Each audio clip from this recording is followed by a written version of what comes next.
This is a message from your guides reading for the child. So I'll go ahead and surround this in some protective space. As always, I have two crystals here. I have my aura quartz and my rose quartz. I'm going to start with my rose quartz.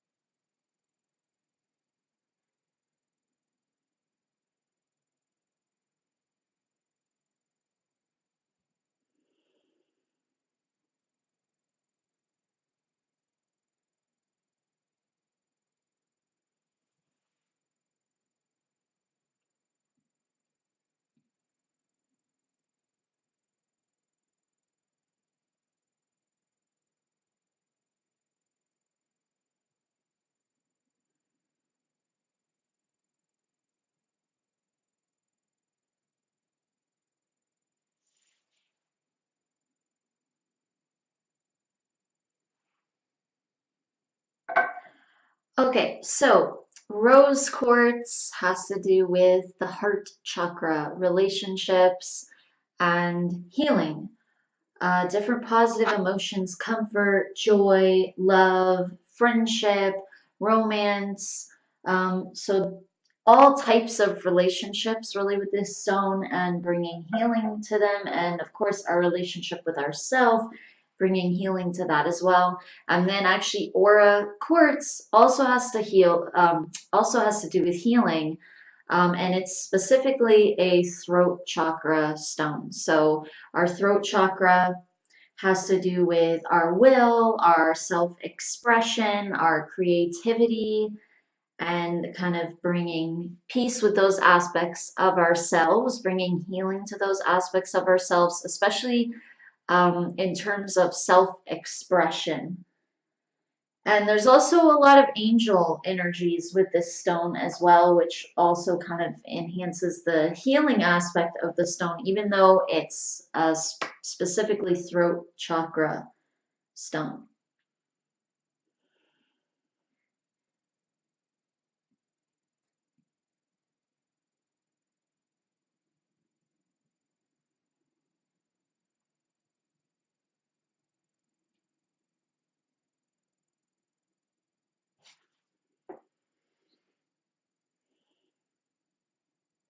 Okay, so I'm going to go ahead and do some clearing here with the Aura Quartz.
This energy is not going to a specific place, really. They're not even pointing any specific things out. They're just kind of sending it all over the place.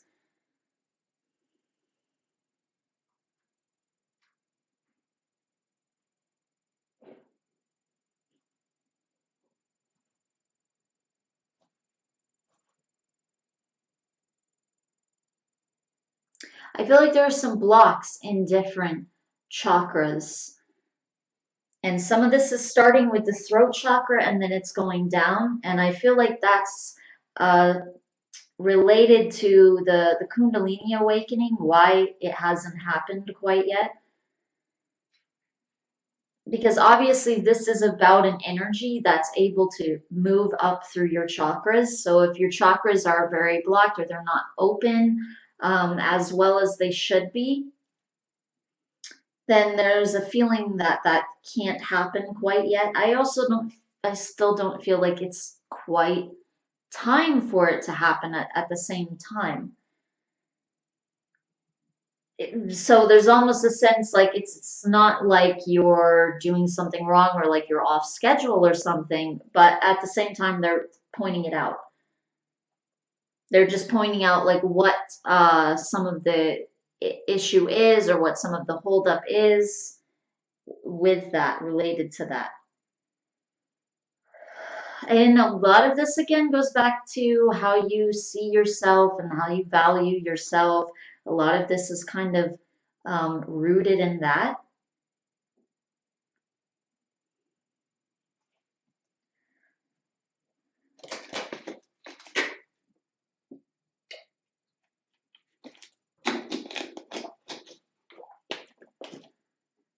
This cannot be another white horse guide. This is the third person in our Patreon group really recently where I've had a white horse guide. And they're all different individuals. They all feel distinctly different from one another, but it's just sort of odd because I don't think I ever have that. Then again, yeah, they're pointing out like obviously I'll have a guide come up who's a female angel or something and for someone else, but this is just a little bit more specific. I don't usually get a white horse and um, that specific being type of being coming in for different readings, even though, like I said, it's three different individual guides. And all from the Patreon group, though. So it's still kind of interesting to me, even though obviously I do pick up on um, obviously similar being types in different readings, but it's a little more vague, like an extraterrestrial or an angel or someone from a specific planet or something like that.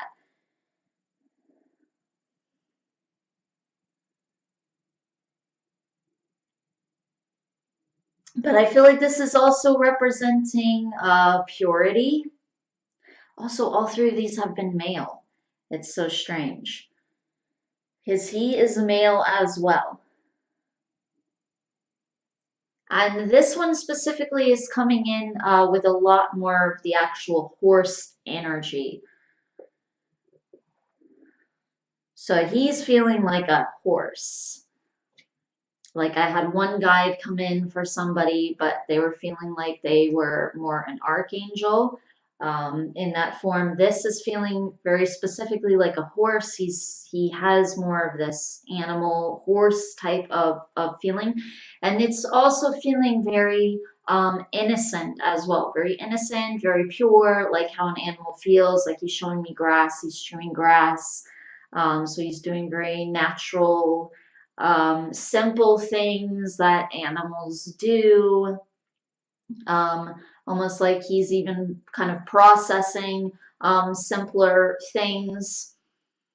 And I don't feel like, obviously, on a higher level, he is, especially not when he's coming to guide you, but he has that aspect at the same time. This very um, kind of instinctual, animalistic energy where he's processing simpler things in a purer way than a human would be doing. And this is an energy, it feels like this is helping you to heal. Yeah, because he's saying that it's like as a human, you can tend to kind of make something of everything, if that makes sense. I need to explain that a little bit more. But I get what he's saying. So make things complicated or even like take something that somebody says the wrong way, how your guides were talking about that last time, but that's actually kind of making a complication.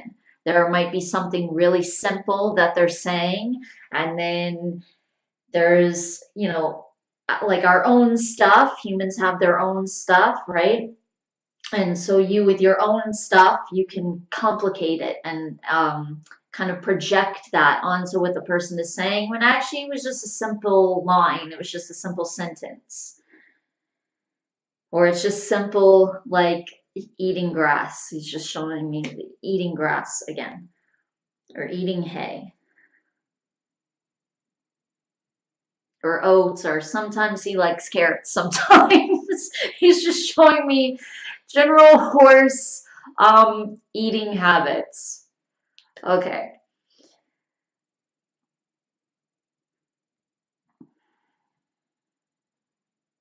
But he's just saying not complicated.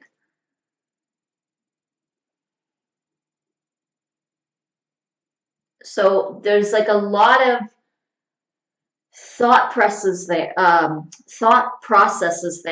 that can be a little bit overwhelming. Not just about things that people are saying, but then even about your own life in general. It can be about how people look at you, or it can just be you're going through your day. It can be that different things are going to go wrong, or even right, and having different expectations about various things and in various ways, how things are going to happen rather than just letting things kind of simply be. And that's the beauty of an animal versus a human. Humans oftentimes really forget how to be, and it's supposed to be really, really simple. Animals, on the other hand, have that down.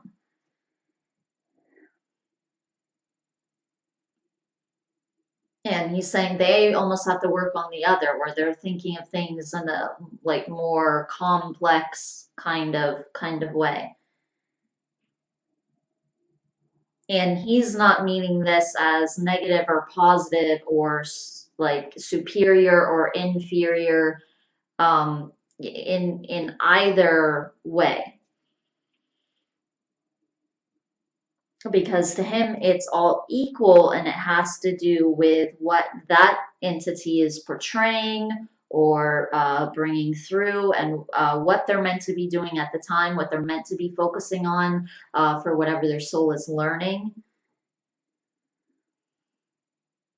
And he's bringing that through for the purpose of healing you. So he's saying that every energy has a time and a place, and a purpose, and speaks in a certain way.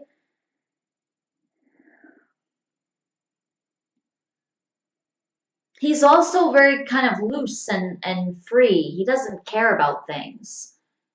Yeah, he's saying that animals don't go around caring what other people think. And he's also saying that they don't have a self identity in the same type of way that a human does. Like where they're comparing themselves to others, maybe in the same type of way, or where they hold on to baggage, and that like makes them who they are. Even if they have a habit that's come out of something, like if you have an animal that was abused, for instance, you have a cat maybe that was smacked around a lot or something like this by a certain type of person. If the right person comes to them with the right energy, they're able to let all of that go. They're able to shed all of it by being in the present moment and seeing like a new picture.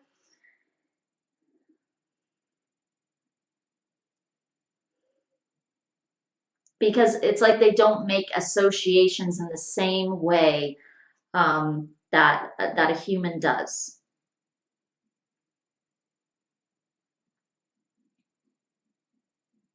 Okay, like he's kind of wanting me to give this for instance. So, like for instance, when Wolf would work with dogs all day before, he was like the specialist. They'd have him go to all these different cages, and like weird signs would be on some of the cages, like this dog, you can't walk up to him with a hat, or you can't wear a red jacket, or whatever it is. Because maybe somebody abused this person or just came to them with the wrong energy and they were wearing a hat or they were wearing a certain color something. Um, and if you approach that dog with that, they would react. And so at the same time, though, it's not like they understand exactly necessarily what they're holding on to. He's saying they might remember it, but at the same time, he's saying there's like a different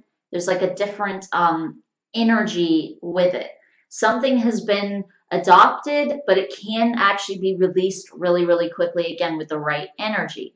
So when Wolf would go to the cage and he would wear that exact thing, he could easily get this animal to surrender and snap out of whatever kind of aggressive behavior or whatever it is that they had, and he was able to reverse it where somebody else later could come up with a hat and this dog would not react in the same type of way.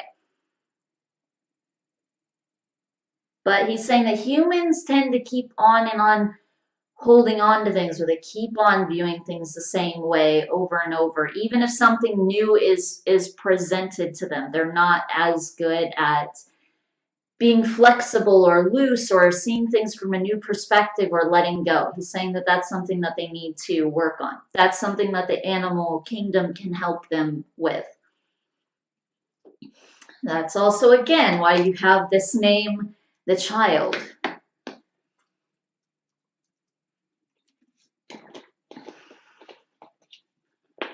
Because this is something really helpful. This is a really helpful perspective. This is like, this is almost like the most kind of animal type of energy in this way that he's referring to that a human can have is when you are a little kid, when you're a baby or you're a toddler or just you're a kid, you're an adolescent. That's when you have those energies the most, where you're not complicating things as much, where you're viewing the world in a more simple way without so much baggage or so many restraints. You're just kind of letting go and allowing, and you're being more free.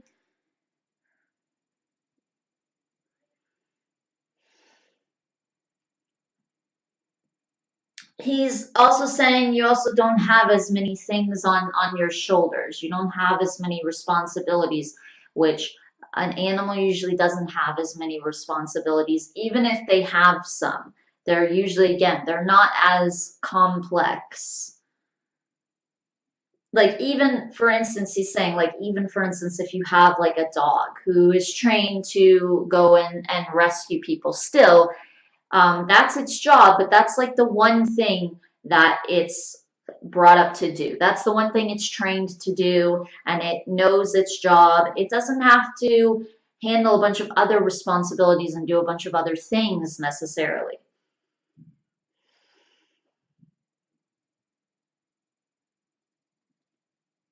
Or he's even pointing out like some dogs, they'll have all this energy and they go crazy on a walk because they don't feel like they have a sense of purpose. And you know, like a dog behaviorist, Cesar Millan, or somebody comes in and just sticks a backpack on the dog, and all of a sudden the dog just straightens out because all of a sudden the dog feels like I'm carrying something for my owner. I'm doing something, and all of a sudden the dog feels like he has this focus and this purpose. And it's like, to us, it's like the most simple task, and the dog feels like he's doing this important thing and he lets it go. He feels like he can focus his energy into that one task completely.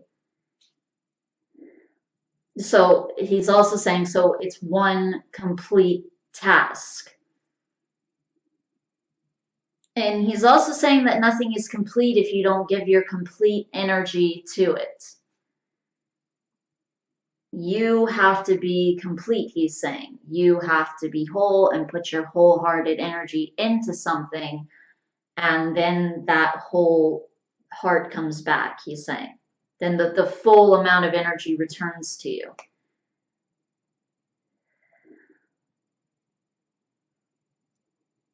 That I've got another guide coming in, kind of continuing the sentence. But it feels like you can only do that though if you're very still. If you're very still, you're very allowing, you don't have a whole bunch of thoughts in your head, because that's the thing. Distractions are what pull you away from whatever your general task is, whatever you're doing, at hand in the moment, whatever you're supposed to be focusing on. It's those things pull you away. So distractions take you out of the moment, and they actually make you less complete, and they fill your head with a whole bunch of thoughts. And that also adds, they're saying, to this blocks in communication, they're saying,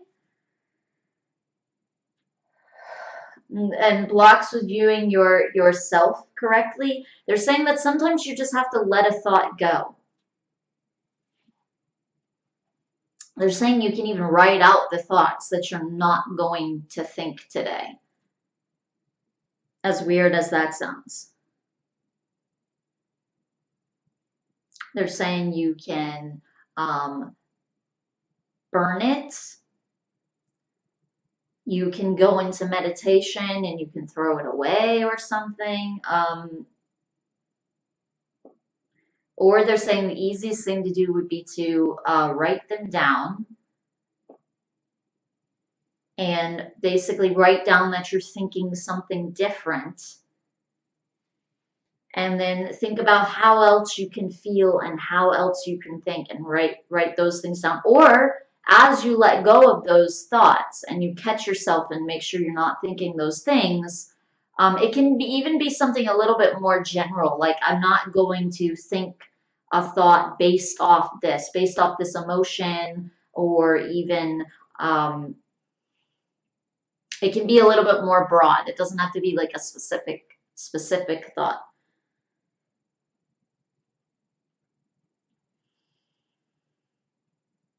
And then anytime you have a thought like that, you catch it and you replace it with whatever naturally comes to you. It can be something you've decided beforehand, but you might end up with things as well that you naturally end up thinking as replacements or feeling as replacements, and you can write those down. So they're saying you might write them down immediately, things you are automatically thinking you would want to replace those with, or things that come to you as you're writing all the other things down.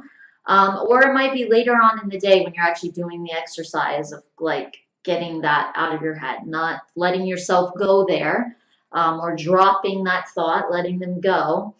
As the replacements come up, you can remember them and then later on write down sort of the new thoughts. And these are the new thoughts that I had today.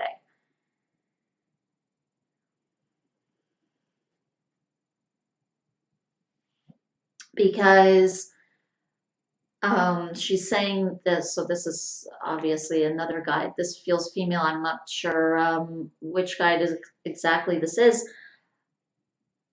Feeling kind of fairyish, actually, this guide. This guide feels a little bit fairyish.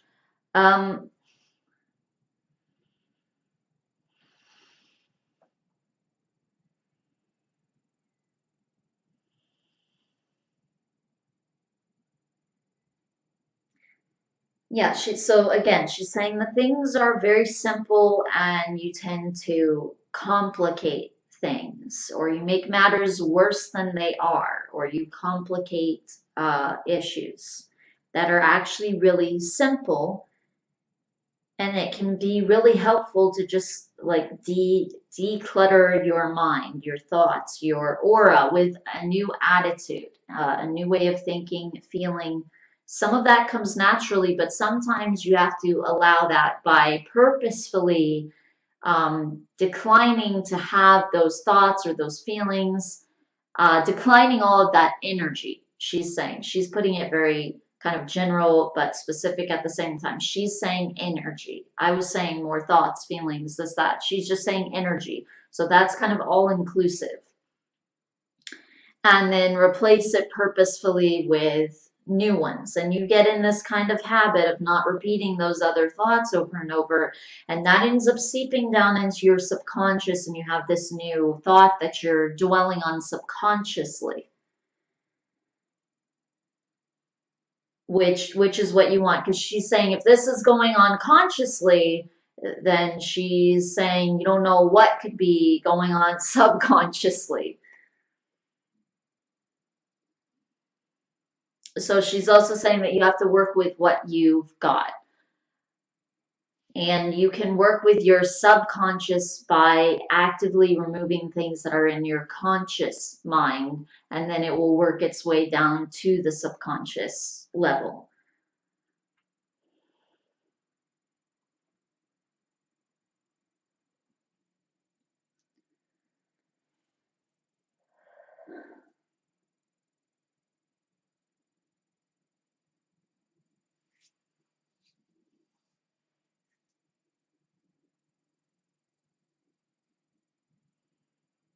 Okay, so I'm going to go ahead and look at some more of these questions here. Okay, so they're going to talk about question 3.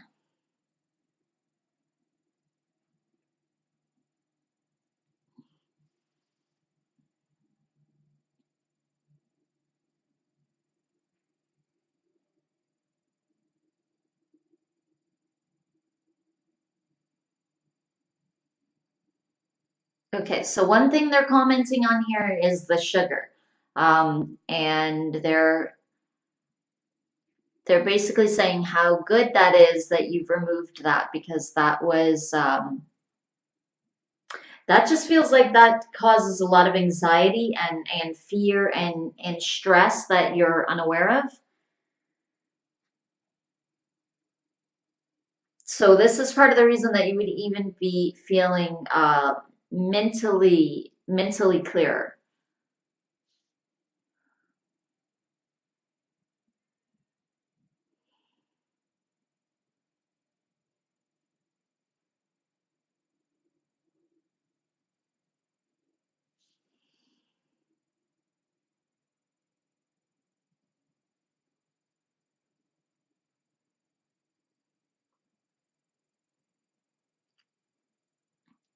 So they're basically saying to keep doing whatever you're doing, and to add whatever comes to you naturally.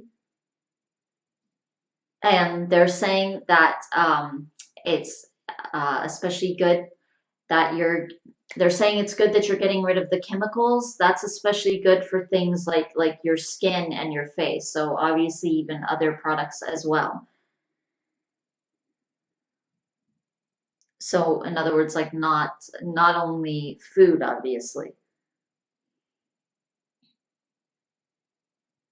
So this is going to help like your skin and especially your skin, it feels like. But also they're noting that your skin has pores that go into your whole body. So you're actually feeding your body those chemicals. If you're putting chemicals on your skin, you're putting that into your body as well, and that can actually affect your stomach and digestion and different things, even though it's not actually something that you are ingesting.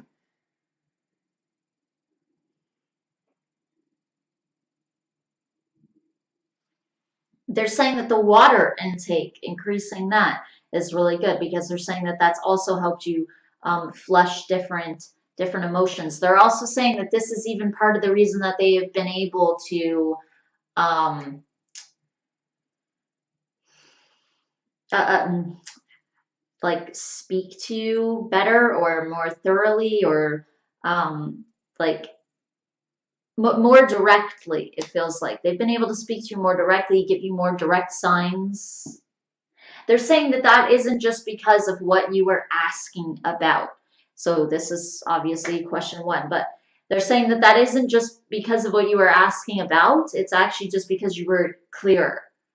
So they might have given you more direct signs about like other things, in other words, if you had been more clear. Now, at the same time, they're saying that that's not to take down um, like how important the message was, this current one, or how it affected you.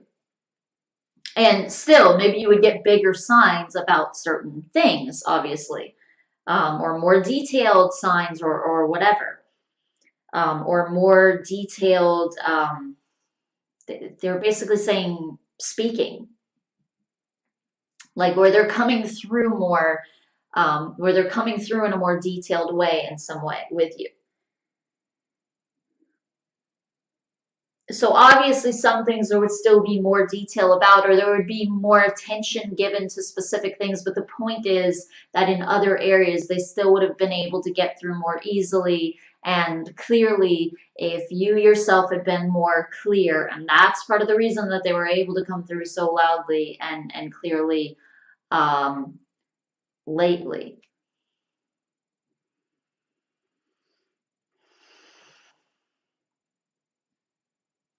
Even the physical movement, they're saying, and breathing, since yoga also incorporates that, yoga also incorporates breath. This is really good. And the breathing,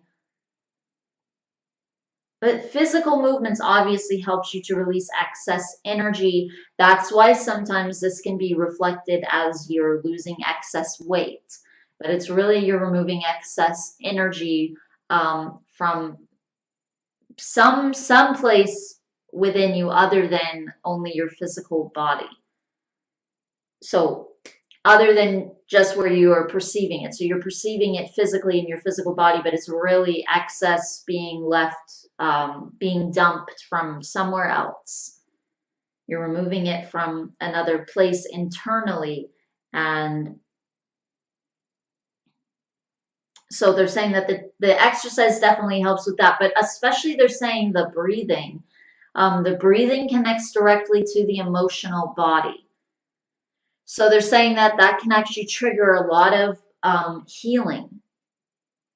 They're saying that sometimes it can actually trigger almost like a bad mood in a sense, or like more negative emotions that were stuck can come up if you're doing like a lot of breath work. But they're saying that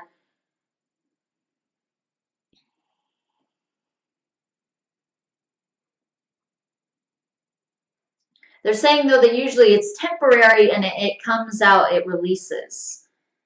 And they're saying that it's for that purpose. And then they're also saying that other times you just feel better and you feel lighter and you're in like a happier mood. So there was some adjustment in your mental and especially your emotional body from breathing um,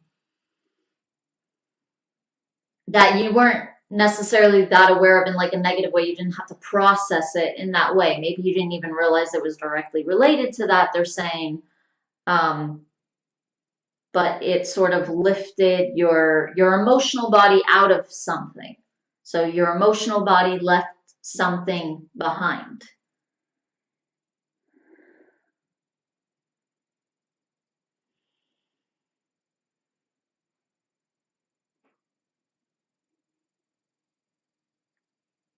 And they're also talking about breatharianism now. They're saying if a person has gone breatharian, they're not talking about liquids either. Some people ingest only liquids and they still call it breatharianism. So they're saying they're not referring to that. They're talking about strictly the person is breathing. They're saying almost like think of how healed that person would have to be able to sustain themselves with only breathing. Because they're saying that breathing matches your, it's like breathing matches, it's like your highest, purest emotional body, they're saying. Um, they're saying healing matches that as well. Comfort, joy, all these positive things that they were talking about, even with the rose quartz here that I pulled for the reading. All those things combined, love, so all these positive vibrations, positive uplifting feelings about yourself and towards others. They're saying that those sustain you and those match a higher vibrational emotional body and mental body as well. But especially right now, they're referring to the emotional body since that's especially where the most blocks are. And the ones that are showing up in the mental body, it still feels like, not all of them, it doesn't feel like all of them, but it feels like the majority of them are still rooted or grounded in the emotional body. So the source is there. The source is in the emotional body. And that's what needs to be freed and loosened up and decluttered.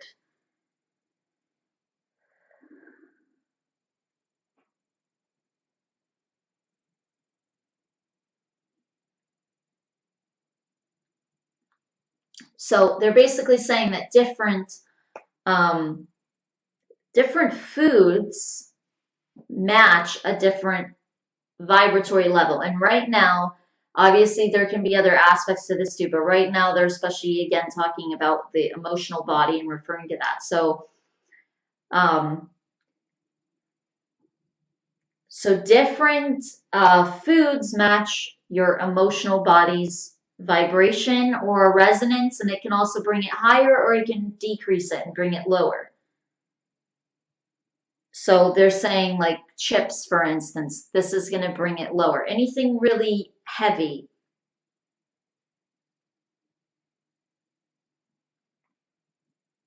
Anything overly processed, or it has a lot of chemicals or a lot of sugar or a lot of caffeine.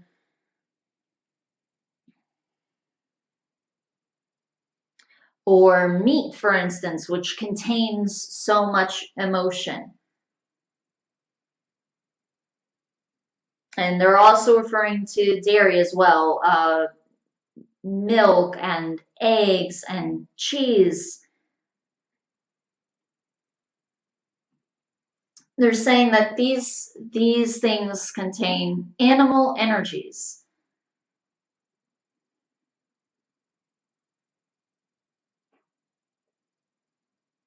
And they're saying that the high majority of that animal energy is going to be negative.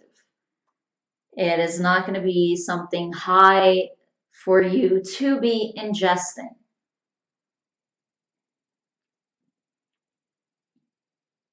Now, they are saying that even that there's a time and a place. Someone can be on a much lower level for whatever reason, where maybe they need something is going on with their physical body. They need some kind of physical something or other, something healed, or something isn't properly functioning, where they're not absorbing certain things correctly. Maybe they need more strength or something. Or they're saying that they kind of need a shot in the arm. They're saying it depends on the person. And it depends on what they're going through, and it depends on their vibratory level and all of these things. So this can have a time and a place. And obviously there are cleaner or higher vibrational meats and things like that. In other words, according to kind of the source of it, who processed the meats, where the meat's coming from. In other words, that's what they're saying here. But they're saying that you're not on that level anymore, and that would really be harming you, harming your physical body. And they're saying that most people aren't, most people don't need that. It's usually for like a specific purpose. There's a specific reason that a person is requiring that. Like specific ones, not as in there's one specific one for every single person, but there are specific reasons. And there's usually one specific reason that a different person, that different people might require that.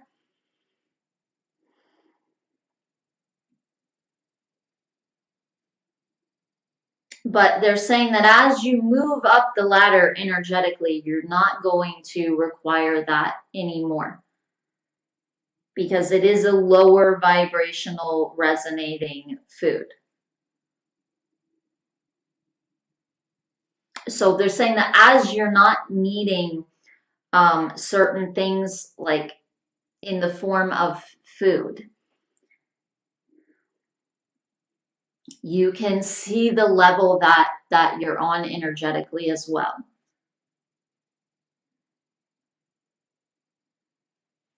So this can actually help you know, am I vibrating low today? Am I vibrating higher today? Am I somewhere in the middle today?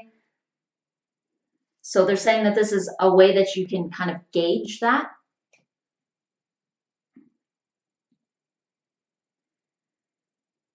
But they're also saying that this is a way that you can clear yourself and you can promote health, optimal health with your chakras, with your energy field, with your emotional body, your mental body, your physical body.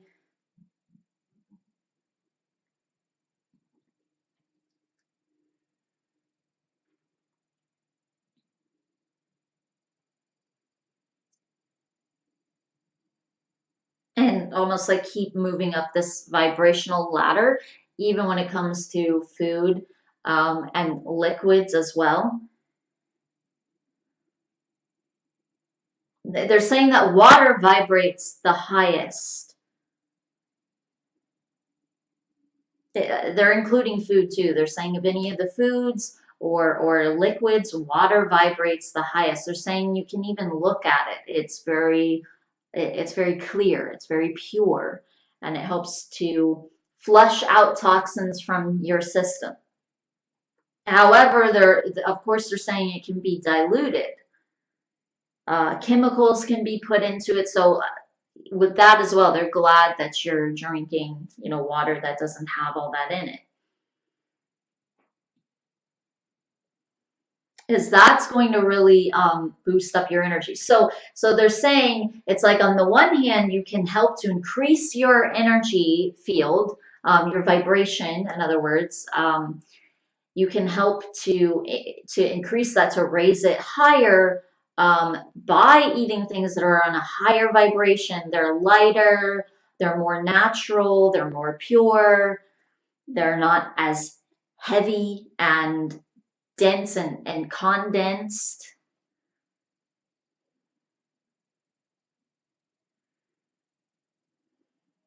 And they're not as processed. So they're saying that it's easy to tell what foods are higher vibrational, what foods are on the highest vibrations, or what foods are on the lowest. Like killing something, this is going to be lower, obviously.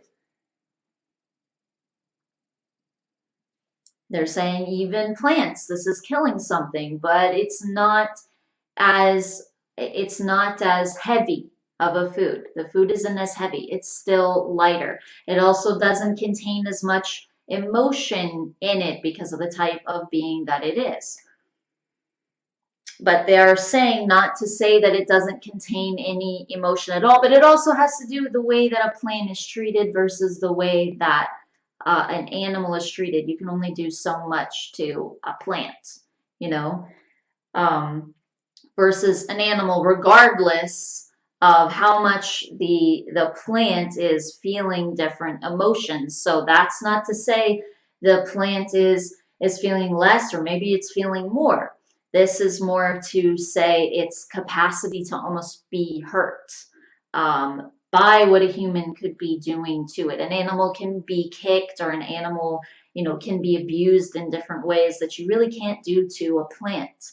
And so the energy levels as far as what can be passed to the plant, they're really drastically different in that way. So even though you are killing something, you're still talking about a higher vibrational food at the same time. But this is still moving up the ladder. Like a fruit, for instance, a fruit you're taking off of a tree, of a plant. A tomato, you're taking it off. Pepper, you're taking it off. Cucumber, you're taking it off. Or any other kind of fruit or nuts. You're not actually harming the plant. If anything, you're actually helping the plant to survive and to thrive more, and it's giving that off on purpose, and that's almost its way of giving back and feeding the earth in a sense. And that's even its way of creating more trees. So it feeds everything, and then the seeds are discarded, and now there's more fruit trees. So they're saying it's like this cycle of creation, abundance. So they're very much a living food. So when you're talking about something that doesn't have to be killed in that way. So they're saying that this is an even higher vibrational food, and it's also a more natural food. You don't have to steam it, you don't have to cook it, you don't even have to kill it. You're just picking it, you're taking it without harming anything. And water is natural as well. Of course, they are saying there are very, very small things that you can't see that are in the fruits. Obviously, there are things like molecules or atoms and things like that, but they're saying like even like microscopic things, for instance, microscopic bugs, or there are different things that are living that we're not really able to see other than other things like an atom or something like this. But like creatures, like there are actual things, actual beings that we're not able to see. We don't even know exactly what they might be processing or not processing.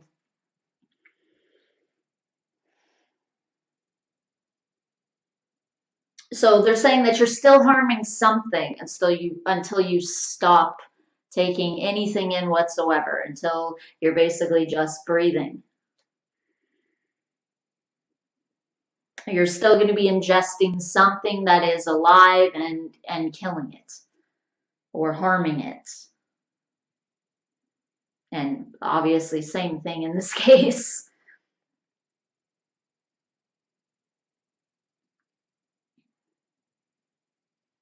But you can be killing a lot less. They're also saying that you can be killing something, um, in that case, a lot of times that's less conscious.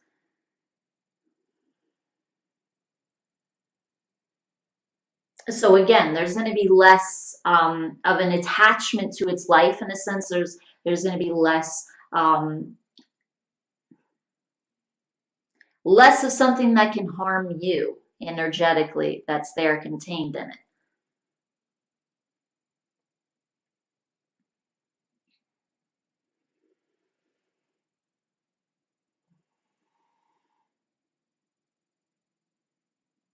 So again, like they were saying, so on the one hand, you can be eating things on a higher vibration to enhance your vibration, to raise it up. But then on the other hand, seeing what foods you are craving, what foods maybe you're addicted to, even what foods you kind of lack in your diet and you don't really think about eating. Um, this is also a way to gauge what vibration you're generally on.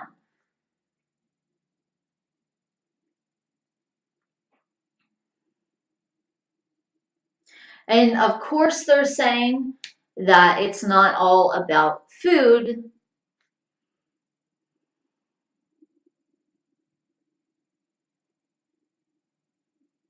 Obviously, there are a lot of other things that contribute to vibration. There are different ways to gauge your vibration. There are different ways to decrease or increase your vibration, obviously. But this is one of the main ways, because they're saying that this is so important to a human's like daily function, that this is just a very obvious way. It's very easy to yeah, they're bringing up the grass again with the horse. You know, the horse eats hay all day. He eats grass all day. And they're saying that this is a very, very light food, and the horse is huge, but this sustains the horse. And that, again, has to do with its level of vibration. This is sustaining that horse.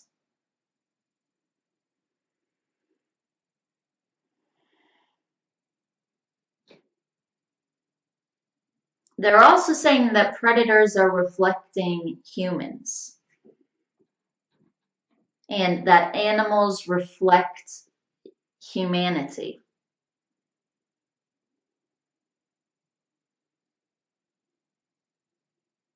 So, in other words, we see those things in the wild because we see those things within ourselves. And animals are there to show us that. And they don't complicate things, they simply mirror something. They mirror something in a very unique, very harmonious way. And it is very harmonious, even when it seems vicious, because they're meant to bring that through. They're meant to show that. So they're not doing it in like a malicious way. They're doing it in a very instinctual, very pure way. Even if they're harming something, even if they're a predator.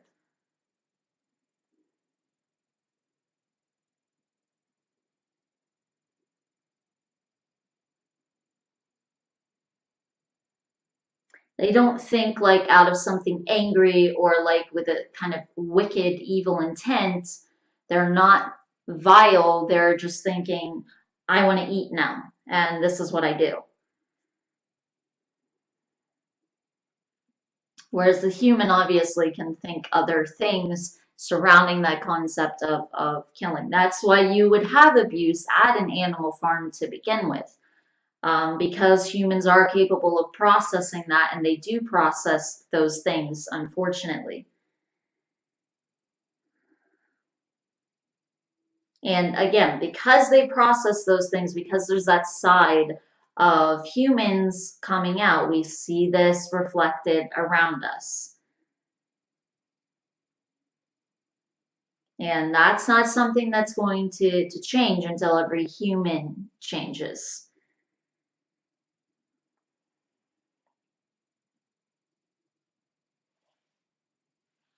But they're saying that eventually animals would reflect humans' new decision as a whole. So the collective humanity. They're not going to reflect a few breatharians here or there.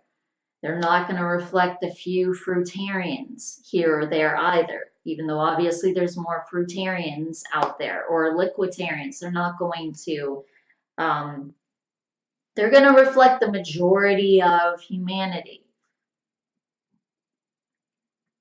And they're going to reflect all of humanity's conscious decision as a whole. So the group collective, and what is the energy primarily saying from that.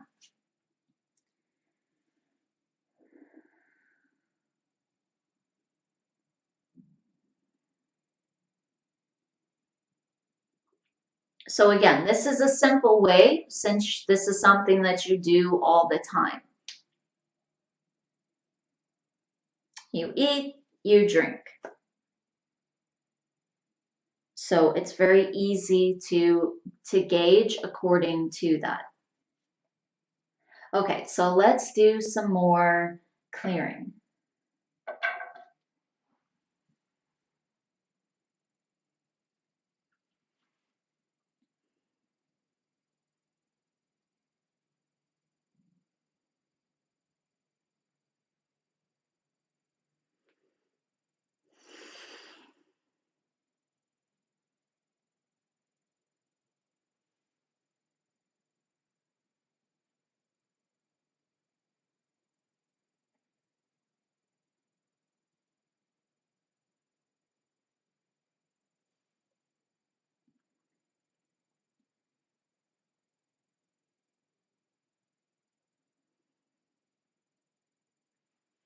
Your energy is at the same time feeling more clear in general. That's something that I was noticing right away, even though there were some blocks, obviously, that they were clearing. But you're also capable of clearing those. It's like the more that you get clear, then there's more things that you can see in order to clear.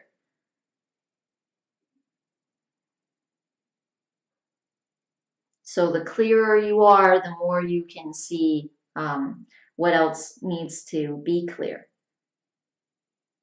A person who isn't clear at all, um, like on themselves or even what needs to be cleared, it's like they won't even be able to clear the simplest things just because they're not willing to change. So you have to be clear enough to address certain things. And then you have to be clearer to address the things that are behind it or that were the source of it. And then that keeps continuing. And they're saying that you can always get higher and you can always improve. But eventually you do remove the things that are holding you back in a really negative way, where you're having a lot of fears. So then it becomes more about improvement versus clearing, really. Even if you are still clearing things, they're not as painful or as dense.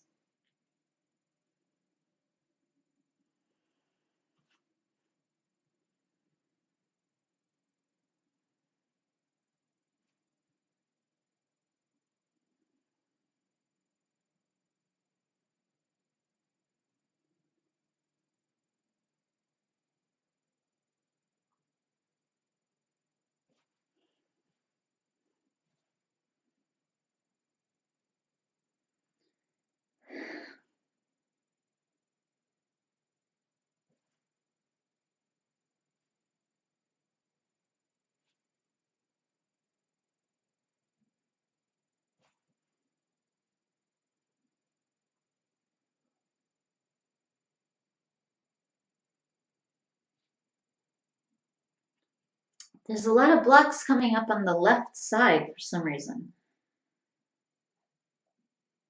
So energies that you've received and absorbed and taking in, those are things that they're trying to clear now. So they're saying that a lot of like the ways that you've viewed yourself have actually come from other people. Most of it, they're saying, actually.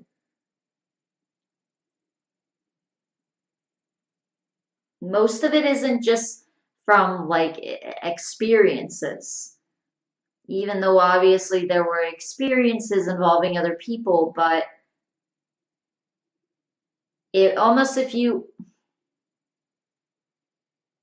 had had a negative experience, but you didn't have a person there viewing you a certain way, um, causing the experience or like abusing you in a sense with that experience, you wouldn't be holding on to the energy. Even if you did, maybe like let's say you drowned or something and there's energy there. Maybe there's fear about water or even maybe fear about moving forward in life, but different than this energy of looking down on yourself in this way.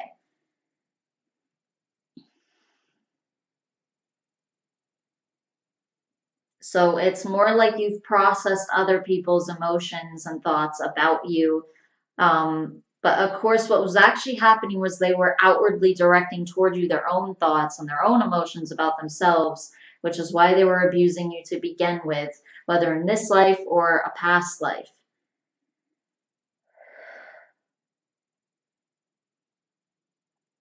And I figured that you had abuse that happened in this lifetime, and I think they might have said that before, and it always felt to me like it came from a male person, but they were never that specific about it. They were more specific about the father, but that was never really about so much of an abusive thing. That was more like in terms of finances and stuff like that. Although they are saying abuse can be in different ways, so there is still some energy with that as well that they consider abusive. But they're saying that there are different ways to be abusive. And also there are different areas. You might have a person who's generally not abusive, and then in one or two areas they really are. And they teach you things about yourself that aren't good. So some of this is verbal or even energetic or involving communication.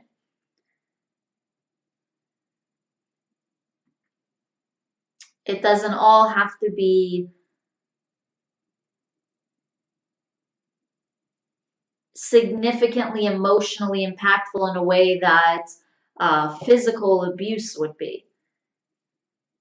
It can be something else, and some of that too can be equally emotionally impactful, um, but sometimes in a less harmful way, or sometimes just in a very different way. Sometimes it is as harmful, but it's in a very different way.